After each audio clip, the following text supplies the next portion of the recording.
سے زیادہ ہو۔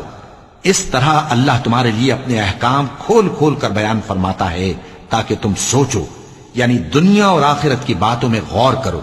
اور تم سے یتیموں کے بارے میں بھی دریافت کرتے ہیں، کہہ دو کہ ان کی حالت کی اصلاح بہت اچھا کام ہے، اور اگر تم ان سے مل جل کر رہنا یعنی خرچ اکٹھا رکھنا چاہو تو وہ تمہارے بھائی ہیں، اور اللہ خوب جانتا ہے کہ خرابی کرنے والا کون ہے اور اصلاح کرنے والا کون۔ اور اگر اللہ چاہتا تو تم کو تکلیف میں ڈال دیتا، بے شک اللہ غالب ہے، حکمت والا ہے۔ اور مومنوں مشرک عورتوں سے جب تک وہ ایمان نہ لائیں نکاح نہ کرنا، کیونکہ مشرک عورت خواہ تم کو کیسی ہی بھلی لگے اس سے مومن لونڈی بہتر ہے۔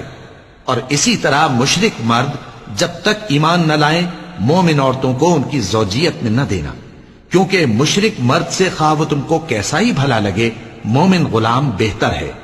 یہ مشرک لوگوں کو دوزخ کی طرف بلاتے ہیں، اور اللہ اپنی مہربانی سے بہشت اور بخشش کی طرف بلاتا ہے، اور اپنے حکم لوگوں سے کھول کھول کر بیان کرتا ہے تاکہ نصیحت حاصل کریں۔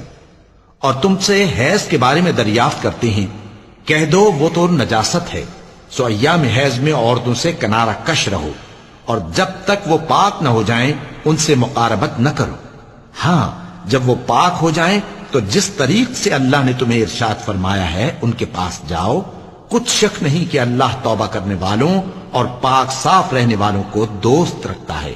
تمہاری عورتیں تمہاری کھیتی ہیں، تو اپنی کھیتی میں جس طرح چاہو جاؤ، اور اپنے لیے نیک عمل آگے بھیجو، اور اللہ سے ڈرتے رہو، اور جان رکھو کہ ایک دن تمہیں اس کے روبرو حاضر ہونا ہے۔ اور اے پیغمبر ایمان والوں کو بشارت سنا دو، اور اللہ کے نام کو اس بات کا ہیلا نہ بنانا کہ اس کی قسمیں کھا کھا کر سلوک کرنے اور پرہیزگاری کرنے اور لوگوں میں صلح و سازگاری کرانے سے رک جاؤ، اور اللہ سب کچھ سنتا ہے، جانتا ہے۔ اللہ تمہاری لغو قسموں پر تم سے مواخذہ نہیں کرے گا، لیکن جو قسمیں تم قصد دلی سے کھاؤ گے ان پر مواخذہ کرے گا، اور اللہ بخشنے والا ہے، بردبار ہے۔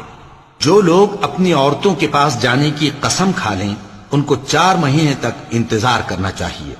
اگر اس عرصے میں قسم سے رجوع کر لیں تو اللہ بخشنے والا ہے، مہربان ہے۔ اور اگر طلاق کا ارادہ کر لیں تو بھی اللہ سنتا ہے، جانتا ہے۔ اور طلاق والی عورتیں 3 حیض تک اپنے تئیں روکے رہیں، اور اگر وہ اللہ اور روز قیامت پر ایمان رکھتی ہیں تو ان کو جائز نہیں کہ اللہ نے جو کچھ ان کے شکم میں پیدا کیا ہے اس کو چھپائیں۔ اور ان کے خاوند اگر پھر موافقت چاہیں تو اس مدت میں وہ ان کو اپنی زوجیت میں لے لینے کے زیادہ حقدار ہیں، اور عورتوں کا حق مرد